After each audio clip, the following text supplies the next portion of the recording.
Canadian companies that work in foreign jurisdictions are, of course, subject to the laws of the land they're operating in. And that's no less true for Canadian mining companies who have interests around the world. But as they operate overseas, how much do they, or should they, be expected to conduct business there as they would be expected to if they were on home soil here?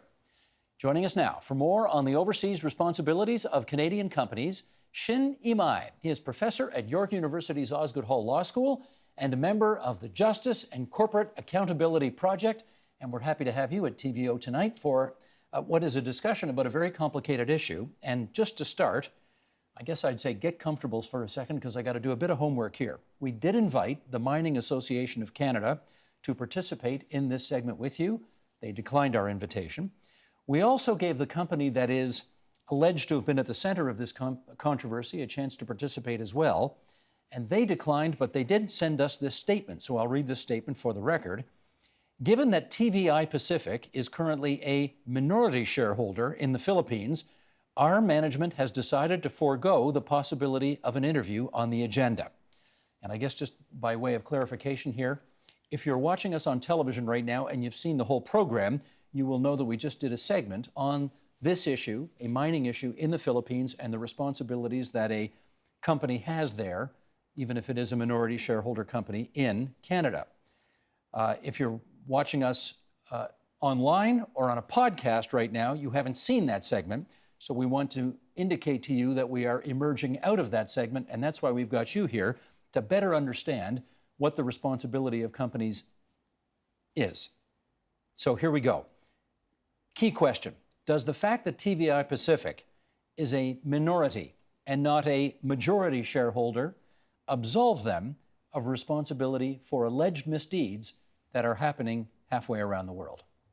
Well, I think that that's a great question in terms of subsidiaries and head offices and where these offices are incorporated. And Canada is a big center for mining.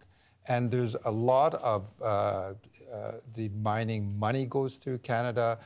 The Canadian government supports mining. And I think that anybody with a footprint in Canada should be responsible under Canadian the standards that we have in Canada. But this is the key. You've just described it as a footprint, and they would say, okay, footprint, but we're not in control. We don't have the majority of the say.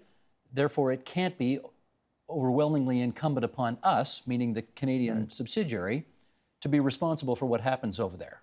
Is that a fair statement? Well, this whole thing about subsidiaries, I'm just going to show you a chart here. It's a complete shell game. I teach business law at Osgoode Hall Law School, and this is a chart of Barrick.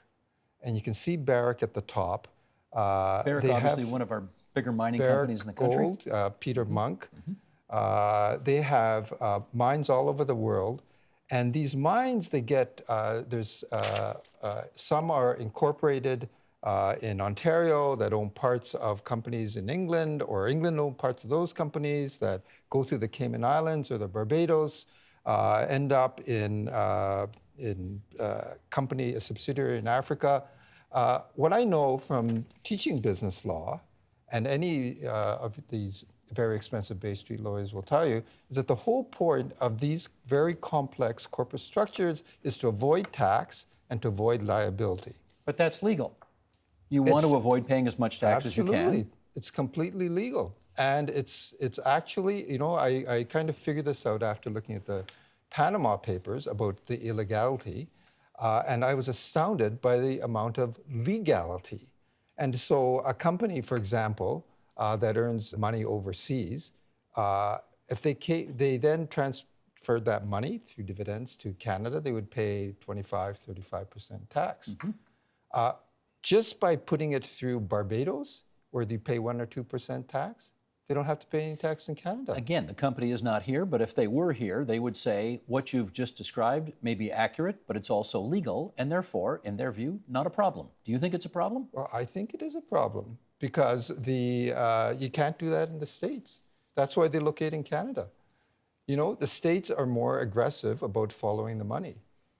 In Canada, we're pretty lax. And the same goes with companies like that say, we're just a subsidiary, or sometimes the head office is in Canada and say, oh, our subsidiary did all those terrible things. How can you blame us?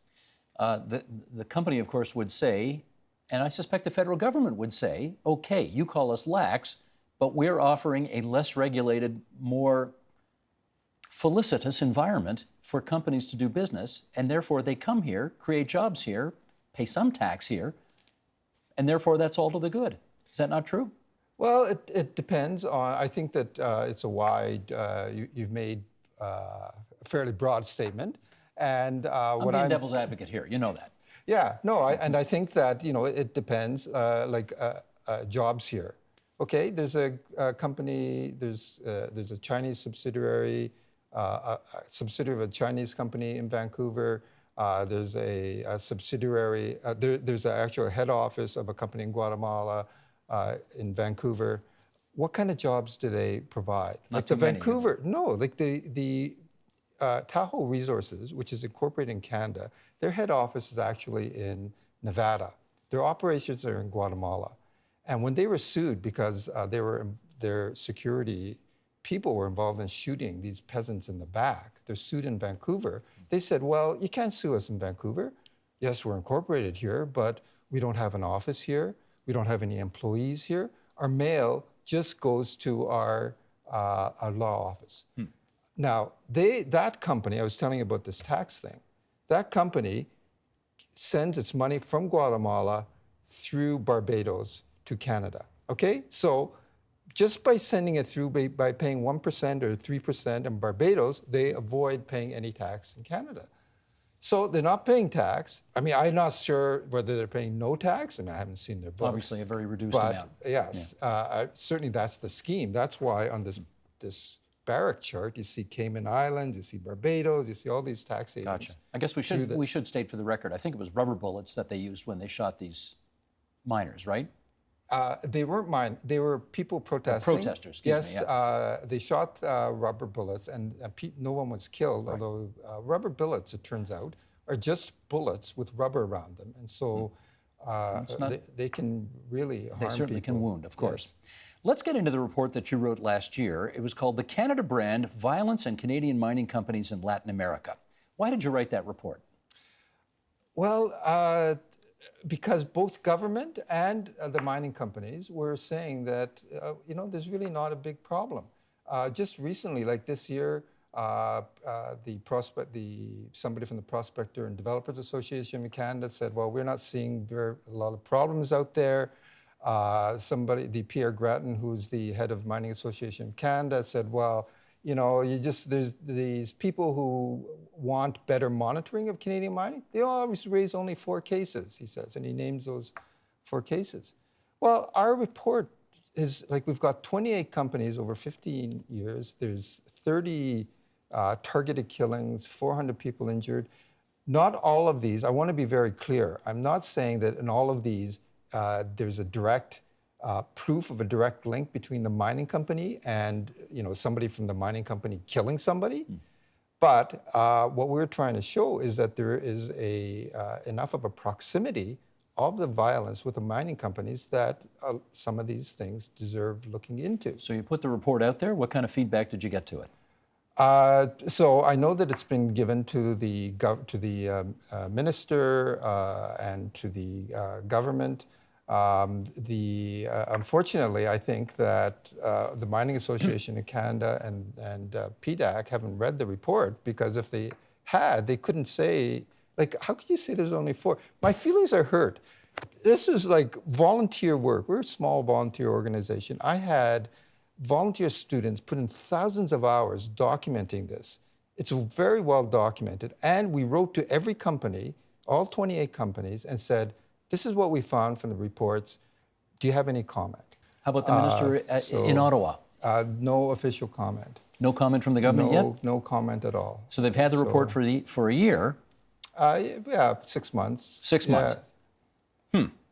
There's just no comment and no reaching out or no obvious dealing with the situation at all, And I think that This is the only report that actually can be reproduced.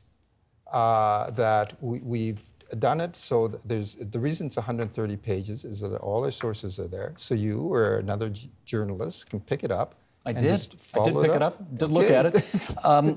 But I suspect, again, if the Mining Association of Canada were here, they would say, we are working with the companies, even those with minority shareholder involvement in other multinationals, to help promote sustainable mining practices and improve human rights. That would be their position. Is that sustainable in your view? That's fantastic. I'm all for sustainable, sustainability and improving human rights, but it's like driving on the 401. There are going to be some drunk drivers.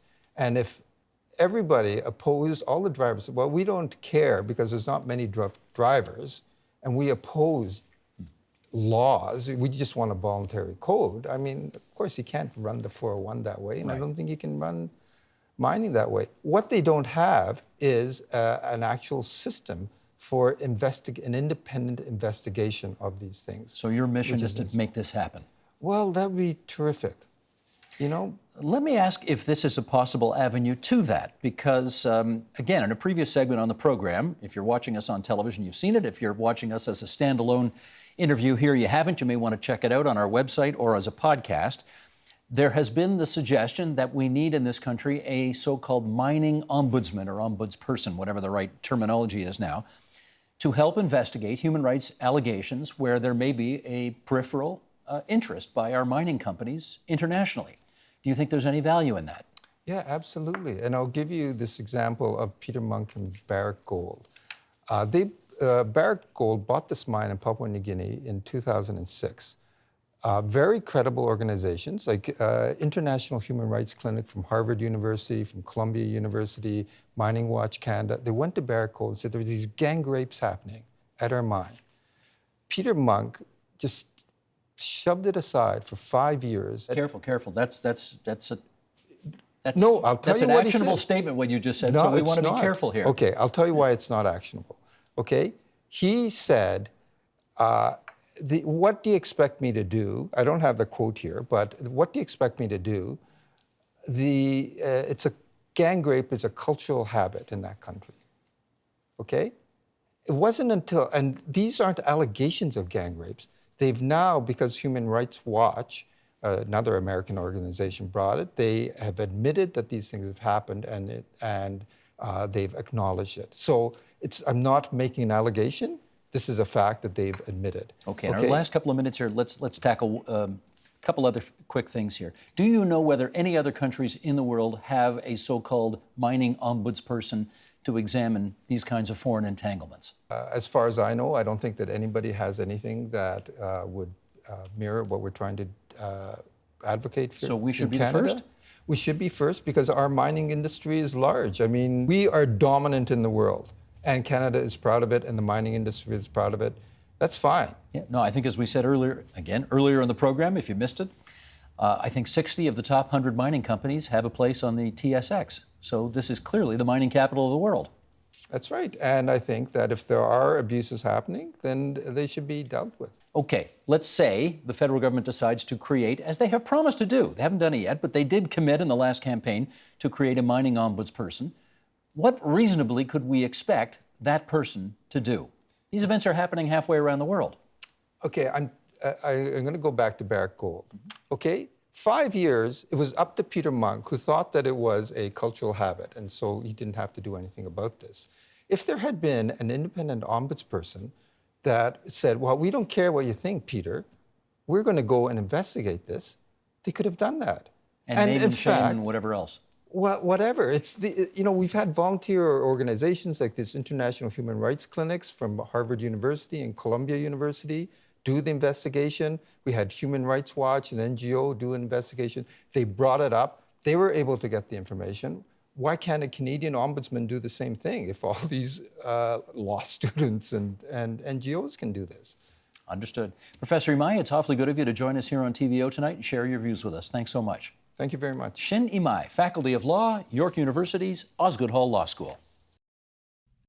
Help TVO create a better world through the power of learning. Visit TVO.org and make a tax-deductible donation today.